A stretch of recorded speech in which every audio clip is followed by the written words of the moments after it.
എനിക്ക് കിട്ടില്ല സാർ. ഓ, മനസ്സമാധാനം ഒരിക്കലും എനിക്ക് കിട്ടില്ല. കോമാളികൾ പോയപ്പോൾ മുതുക്ക് കോമാളികൾ വന്നു. എന്താടോ സാറേ, നമ്മളൊരു പഠനം നടത്തി. എന്ത് പഠനം?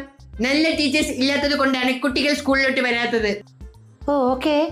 അതുപോലെ നല്ല കുട്ടികൾ ഇല്ലാത്തത് കൊണ്ടാണ് ടീച്ചേഴ്സ് നമ്മുടെ സ്കൂളിൽ വരാത്തത്. നല്ല കണ്ടുപിടുത്തം. Thank you sir. തനിക്കൊക്കെ എന്ത് ആനന്ദമാണോ എന്നെ ഇങ്ങനെ ടോർച്ചർ ചെയ്യുമ്പോൾ കിട്ടുന്നത്? സാറിനാ നമ്മളൊന്ന് സഹായിക്കണമെന്ന് മാത്രമേ കരുതിയിട്ടുള്ളൂ. അതൊരു കുരുതിയായി. സാർ, നമുക്ക് കുറെ ടീച്ചേഴ്സിനെ ഹയർ ചെയ്യാം. ബിലീവേഴ്സ്. എന്നിട്ട് എന്തിനാ ബെഞ്ചിനെ ഡെസ്കിനെ പഠിപ്പിക്കാനാ? ബെഞ്ചിന് ഡെസ്കിന് മാത്രമല്ല, ക്ലാസ്സിലുള്ള ലൈറ്റിന് ഫാനിനൊക്കെ പഠിക്കാം. ഓ, പറയും പോലെ ഇവിടെ കുട്ടികളില്ലല്ല.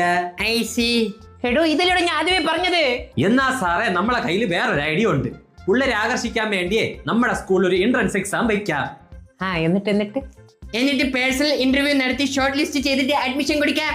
എടോ, ഇവിടെ പിള്ളേരുടെ അടുത്ത് ഫ്രീ ആയിട്ട് വന്ന് പഠിച്ചോളാൻ പറഞ്ഞ പോലും പിള്ളേർ വരുന്നില്ല. അപ്പോഴും ഗ്രാൻഡ് മദേഴ്സിന്റെ എൻട്രൻസ് ഇന്റർവ്യൂ.